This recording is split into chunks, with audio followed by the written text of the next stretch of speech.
What's up, anime lovers? This is Reacts and welcome back again sa aking YouTube channel. So, another solo leveling na naman episode ang gagawa natin ng reaction, which is solo leveling episode number 6. So, tingnan natin anong mangyari kay Jinwoo and sa mga kasama niya. Nakalabas na yung mga kasama niya kanina doon sa nakaraang episode. Oh no, gusto nilang patayin talaga si Jinwoo at saka yung kasama.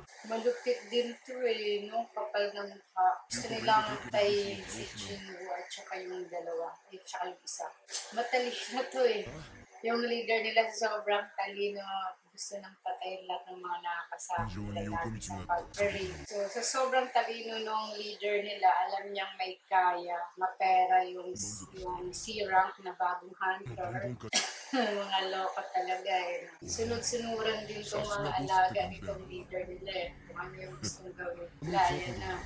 Hindi niya alam na si Jinwoo ay malakas na So, Jinwoo naman yung isa siya kasi si Jinwoo yung C-rank na bago ay si Jinwoo. Pero nakalaban na nga niya yung monster snake dati. Ayan yung snake monster at yung golem. So, confident si Jinwoo na talagang kaya niyang talunin yung spider monster. Lapit ng fighting spirit niya na. Pogi kasmile pa siya, no? So level 80 na siya. Pero kaya rank din yung monster. Gulat si Jinwoo Grabe lakas na Jinwoo. So, yun yung president ng Guild Hunter Association. Ito kayang driver na to, sino kaya ito? Ano kayang power nito? Itong driver na to, tsaka itong president. Kasi hindi talaga ako nagpapasa ng manufacture. So, kasing ma-surprise na lang. Daming peklat na din, no? Malupit siguro to kasi sobrang dami na ng peklat sa katawan. Kaso parang matibay yung balat ng monster. Nakatayo lang yung C-rank na bagong hunter. Si Jinwoo. Nanilisip na yung niya, takot na din itong bagong hunter na to.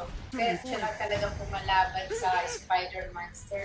Nakakalito yung pangalan nila, no? Jinwoo and Jinwoo.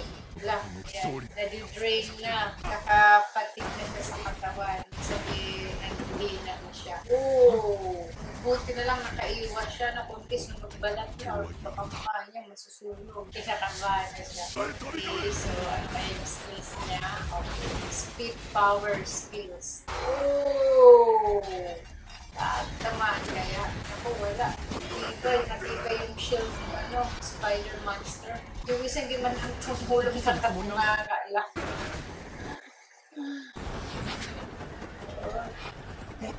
Grabe. Bilis ng pabilis. Yeah! Go, go, go!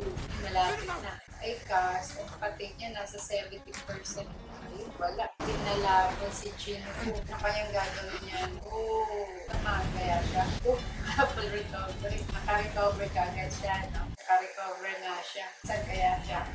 Sa taas. Na-analyze niya kung saan natamaan. Yung nakadali din. Nakasaksak din si Jinwoo. Gil na gigil. Paralysis pala yung dagger niya. Kailangan ma-drain niya yung paralysis na yun. Maubos yung poison na nasa dagger. Okay, so nag-leveled up siya. Ibig sabihin namatay yung spider monster. Nag-level up siya. Daming mana crystal sa loob ko.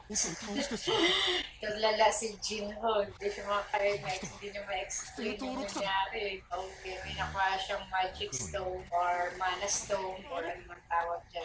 Itsura na Jinwoo. Namumutla na sa takot. Biglang boss yung tawag kay Jinwoo no? Wala. Mga loko yun, no? Bumalik. Ganda ng smile mo, Chong, Ganda nitong guild president na ito, Guild Hunter president. Dami niyang peklat buong katawan. Siguro ito yung top 1, rank 1 sa lahat ng hunters before nag-resign. Grabe yung ng nila, suntukan. Si Jinchoo yung isa. Jinchoo. Pagkadami ng peklat. Hindi sila makapaniwala. Yung anim na tumakas, hindi makapaniwala na matay yung boss. Kaya yung mangyayari. So, mayaman pala itong si Jinwoo. Ala, gusto patayin si Jinwoo. Yan nga, pumatay sa monster eh. Loko kayo ah. Pag ng mga to, makautos doon sa sirang. Wala, papatayin sila. Manipulative tong lalaki na to, no, yung leader nila. Eagle yung sirang hunter na bago eh. Ano kaya ganyan, papatay niya kaya si Jinwoo. Oh, okay, so kakampi ni Jinwoo yung sirang na to. Ayos si Jinwoo pa talaga gusto niyo unahin ha. Ayan nga nakapatay sa boss monster. Oh, may notification. Ano kaya nandun sa notification na yun? Oh no!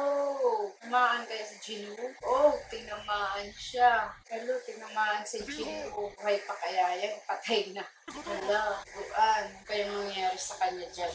If you do not complete this quest, you will receive an affiliate penalty. So, yun yung kailangan niyong gawin para hindi siya mag-penalty. Kaya, no? Iba na yung tingin niya doon sa ano, parang nag-black and white na yung paningin niya.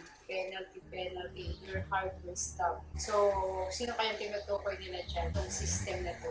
Kaya yung gawin ni Jinwoo, no? Gusto ng system na buhay siya.